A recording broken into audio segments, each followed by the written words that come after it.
First of all, I have to say animation is an amazing career. And I think if anything's proven that animation is a great career is the COVID epidemic.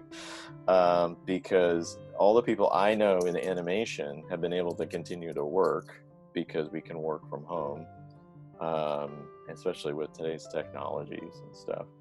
And so if there's ever another epidemic, which hopefully there isn't, um, it's sort of, it's very fluid that way. So and there's so many opportunities today for animation. You don't have to just be feature animation. It can be so many great TV shows now, so much better than when I was growing up.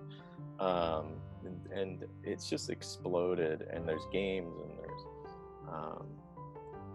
just and there's so many women now getting into animation, which is fantastic. And I think the opportunities of new voices getting in there are just opening up tremendously, and the platforms and stuff. So to get, as a student, I think you should, well, read everything you can on animation. There's so many resources now, you're probably going to be overwhelmed by how much stuff you could learn about animation. And if you want to get into storyboarding, I would say draw. You need to draw, even as a storyboard artist, and you're going to draw on a screen, on a Cintiq tablet or a Wacom. You still need to have good drawing ability and observation skills. So you go outside and draw people, observe the little stories that go on all around you. Go to one of the greatest places, but when they kind of more people are there, like airports are great because you have all these stories going on, because you have people who are excited to go on their trip. You have people who just got back from their trip and they're all tired and stuff. There's people who are terrified of flying. There's people lugging really heavy objects, so you have all this variety, and there's such a variety of life there. So just look for places and cafes everywhere that you can draw people and see those stories, and then maybe turn that person into a rhinoceros or something too, because that's animation, right? You can make that person carrying that heavy luggage, maybe it's a big man or something, make it a rhinoceros carrying that heavy luggage. What's that like? So play around with that, tell stories with your drawings. It's not just drawing it, it's like what's the emotion going on there, and what's the story being told. But I know a lot of people who are now sticking to it. Even in the harsh and in the worst of times of 2D animation, they were saying, if I become good enough, whatever little demand there is for it, I'll have work. So I don't think it's gonna be easy for at least for a few years to be a 2D animator, and I think you're gonna have to be a bit of a nomad. And a lot of people in Europe are kind of that already. Like they will travel. There's a circuit. It's like there's like Denmark, France, Ireland, Spain, and these people are kind of like doing the same tour every 4 years, and of course it's fine because they're 22. But eventually you're gonna have to have a more stable structures where people can settle down. So we aim to be one of those, but we really do hope there'll be more of them.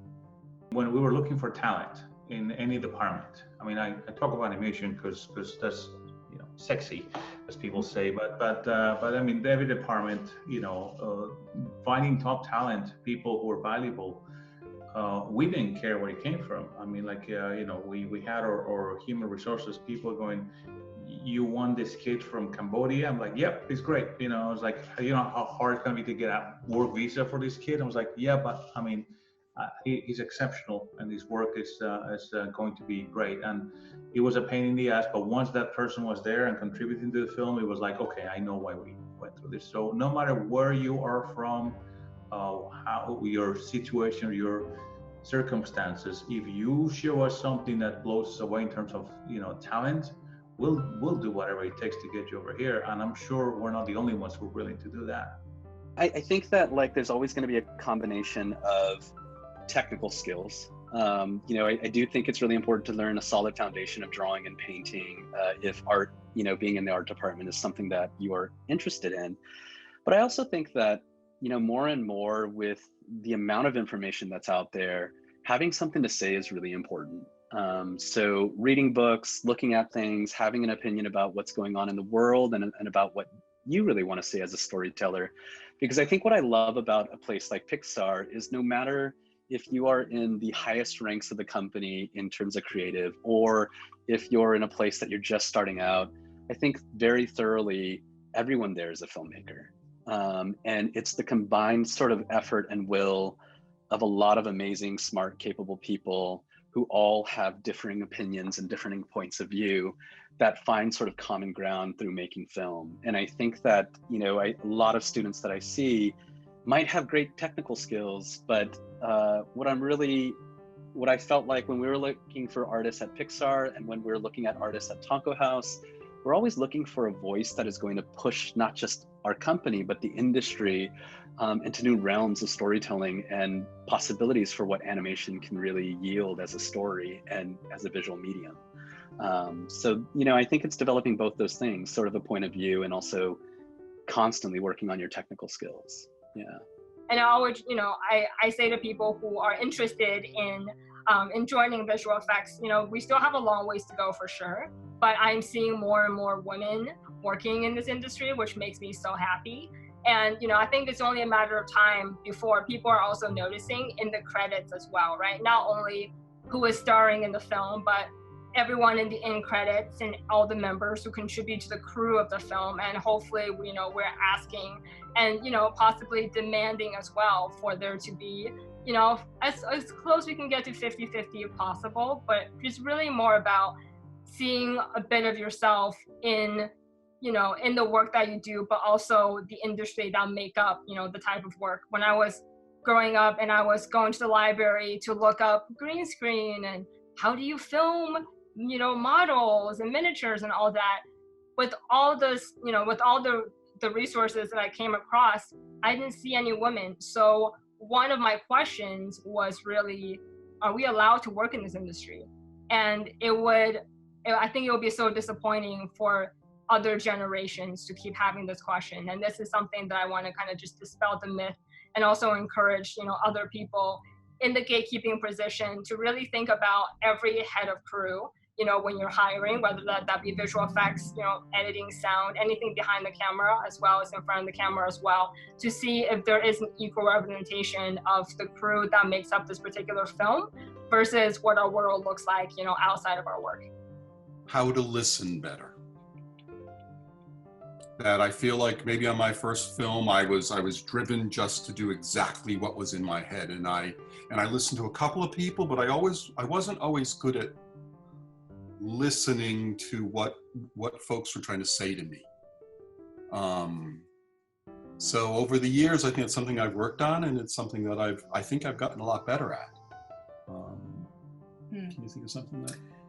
I think was having a little more self-confidence. I think I was so nervous going in that I didn't know all of the aspects of making an animated film, but as I got in and I had really wonderful department heads who sort of guided me through things of their departments that I didn't know as much, like visual effects and all of that.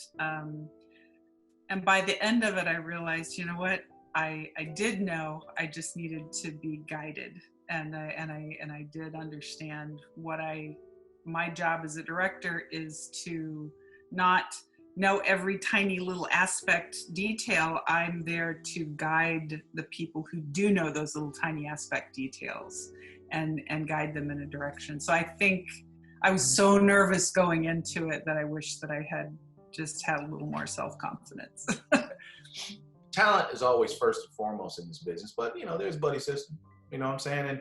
And I think just like anything, but you as long as you recognize talent and you help nurture talent, that's how this industry grows. So I had to make sure that the people that I brought in, that I had to make sure that I helped pull them up, you know. So I'm an artist, so I think, you know, it's about, I think you show by example. So a lot of the artists in studio, I'm getting my elbows dirty with the guy, so I'm jumping in on character design and why certain things have to be this way, and if we simplify it here, we'll be able to move through, we produce, you know, the proper way, but also you want to still make sure that, you know, when I'm talking basic stuff with art, it's like, hey man, straights against curves, and make sure there's a certain appeal in the character design, and don't give me a character that's just like straight up and down. Really give me some rhythm to these characters and stuff. You know, really design these characters from a real place, not just from, you know, a plastic place that you've seen before. Don't do the stuff that you've seen before, you know? So things like that artists respond to, as opposed to, this sucks, tearing up paper and, you know, screaming down an artist in his throat and, you know, go back to your head. It's like, nobody responds to that. I think it's really about, you know, sort of like answering their artistic spirit, speaking to their inner artistic id. And I think that they then will speak back to you respectfully, and we sort of gain a nice rapport that way. And I think that that kind of helps elevate the craft in terms of what we're trying to do. So I think they really responded to the artist side of how you make these things, because we've been in systems where we just are answering to a producer who probably don't know anything. But at the same time, I knew that artists will respond to artists first and foremost, people who respect and understand the medium. So, you know, that was one of the reasons why I kind of created Jambalaya and did it under that roof, because I knew I could get artists to respond to artists.